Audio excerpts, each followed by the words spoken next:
আসসালামু আলাইকুম। ফাতেমা ড্রাইভিং স্কুলের পক্ষ থেকে সবাইকে আন্তরিক শুভেচ্ছা জানিয়ে নতুন আরেকটি ভিডিও নিয়ে আসলাম। তো আজকে আমি আপনাদেরকে দেখাবো ছোট টাটা গাড়িগুলা, এই পিকআপগুলা কিভাবে চালাইতে হয়, এই বিষয় নিয়ে আপনাদের সাথে আলোচনা করবো ইনশাআল্লাহ। তো আমার সাথে আছে ছোট ভাই রিফাত।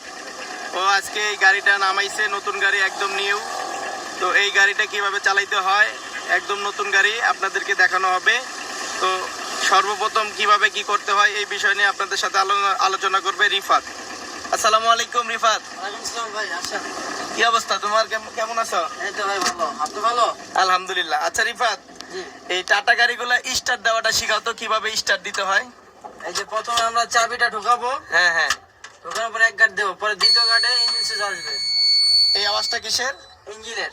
মানে এই আওয়াজটা আসলে পরে কি পরে যে অফ হওয়ার পরে আমাদের স্টার্ট দিতে হবে। তার মানে কি এটা কি হিটার লাইন? এটা হিটার লাইন। হিটার লাইন, হ্যাঁ। এখন স্টার্ট দিলাম। স্টার্ট দেওয়ার পরে কি করতে হয়? প্রথমে আমরা ক্লাস পরা দিব, হ্যাঁ, ক্লাস। পরে গিয়ারে ফেলাবো। গিয়ারটা কোন দিকে? এক নাম্বারটা একটু দেখাই দাও। এই যে দিকে হ্যাঁ, বামে চাপা, এই এক নাম্বার গিয়ার। তারপরে পরে যে আমরা ক্লাস চালাবো, আস্তে আস্তে অ্যাক্সেলারেটর দেব, সামনে যাব। মানে ক্লাস ছাড়ার পরে মানে ক্লাসের সাথে টাইমিং মিলায় অ্যাক্সেলেরেটর দিতে হয়, তাই তো? অ্যাক্সেলেরেটর দেওয়ার পরে আস্তে আস্তে গাড়িটা সামনের দিকে মুভ করে। হ্যাঁ, মুভ করার পরে তারপরে কি করা লাগে? পরে আবার যদি আমরা গতি বাড়াইতে চাইলে আবার গিয়ার বাড়াইতে হয়। ক্লাস বাড়া দিয়া অ্যাক্সেলারেটর সাইডে 2 নাম্বার লাগায়, পরে আবার টান দিয়ে উঠাতে হবে। ও, তার মানে 2 নাম্বারটা পিছনের দিকে, হ্যাঁ, পিছনের দিকে, বাম দিকে, বরাবর পিছনের দিকে। বাম দিকে চাপায়া পিছনের দিকে 2 নাম্বার গিয়ারটা। হ্যাঁ, হ্যাঁ। আর 3 নাম্বার গিয়ারটা দেখাও একটু। 3 নাম্বারটা যে আমরা অ্যাক্সেলারেটর সাইডে দিয়ে, হ্যাঁ, ক্লাস পাড়া দিয়ে নিউট্রাল করে সোজা ধাক্কা দিলেই 3 নাম্বার গিয়ার।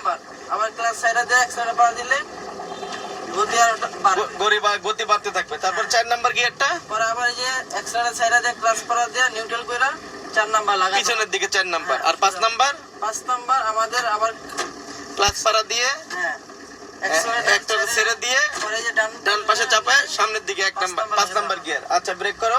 আমি একটু আবার গিয়ারটা আমাদেরকে দেখাও। ফার্স্ট টাইম ক্লাস পাড়া দিয়ে, হ্যাঁ, বাম পাশে চাপায়া 1 নাম্বার গিয়ার।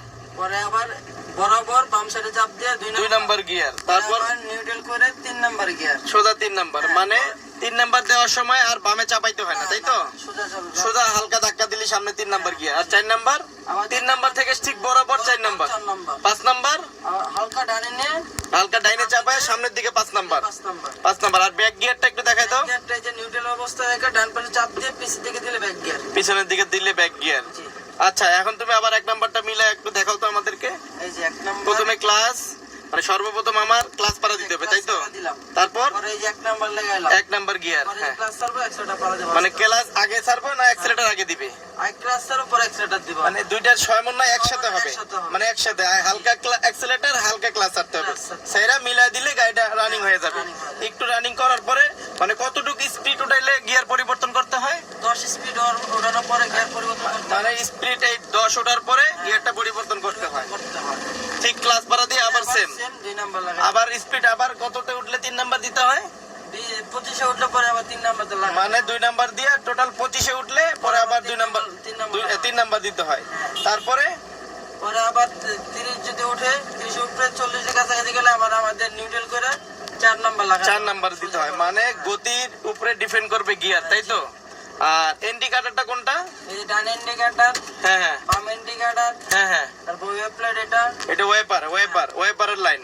জি। হ্যাঁ, আর হেডলাইট জ্বালায় কোনটা দিয়ে? হেডলাইট ডান পাশেরটা এই যে এটা দিয়ে ডান পাশে দিয়ে হেডলাইট জ্বালায়, তাই তো? হ্যাঁ। আর হর্নের সুইচটা কোনটা টাটা গাড়ি? আছে যে এটা হলো হর্নের সুইচ না? এটা হলো হর্ন, এটা হলো হেডলাইট, ইন্ডিকেটর, ডিপার, এটা হলো ওয়াইপারের সুইচ। আর এটা হলো মাইল মিটার। এটা হলো ড্যাশবোর্ড, মাইল মিটার, এটা হচ্ছে আপনার তেলের মিটার, এটা হলো টেম্পারেচার মিটার, আর এটা হলো মাইল মিটার। এটা ঘড়ি না? জি। এটা কিলো, আর কিলো, ডিজিটাল কিলো। আর এটা হলো ঘড়ি। আর এগুলো কি? এগুলো হলো লাইটের আপার ডিপেন্ড নিচে না। লাইটের আপার ডিপার নিচে না মনে হয়। একদম নিউ গাড়ি। এ হলো রিফাতে গাড়িটা নতুন নিচে শোরুম থেকে। তো আপনাদের যদি প্রয়োজন হয় ছোট পিকআপ, তাহলে রিফাতের সাথে যোগাযোগ করতে পারেন। রিফাতের নাম্বারটা বলে দাও। আমার নাম্বারটা হলো 01992619 আবারও হ্যাঁ, বলছি আবার বল। 01992619 তুমি কি সারা বাংলাদেশ যাও না? সমগ্র বাংলাদেশ। সমগ্র বাংলাদেশ। আচ্ছা, যদি কারো বাসা বাড়ি পাল্টানোর প্রয়োজন হয়, লেবার পাওয়া যায় তোমার কাছে? হ্যাঁ, লেবার পাওয়া যায়। লেবারও পাওয়া যায়। আপনাদের যাদের ছোট পিকআপ প্রয়োজন হবে রিফাতের সাথে যোগাযোগ করবেন, আমি নাম্বারটা লিখে দিব ডিসক্রিপশনে। আপনারা ইনশাআল্লাহ রিফাতের সাথে যোগাযোগ করলে ছোট বড় গাড়ি রিফাত দিতে পারবে, যে ধরনের গাড়ি হোক না কেন রিফাত আপনাদেরকে ব্যবস্থা করে দিতে পারবে। ধন্যবাদ সবাইকে। ফাতেমা ড্রাইভিং স্কুলের পক্ষ থেকে রিফাতকে ধন্যবাদ। আপনারা দোয়া করবেন রিফাতের জন্য। রিফাত নতুন গাড়ি কিনছে, আল্লাহ পাক যেন সহি সালামতে রিফাতের গাড়িটা সুন্দরভাবে চালায়। আপনারা সবাই দোয়া করি। ফাতেমা ড্রাইভিং স্কুলের পক্ষ থেকে স্বাগতম রিফাতকে। আর রিফাতের সাথে বিদায় নিচ্ছি। আসসালামু আলাইকুম রিফাত। ওয়ালাইকুম আসসালাম।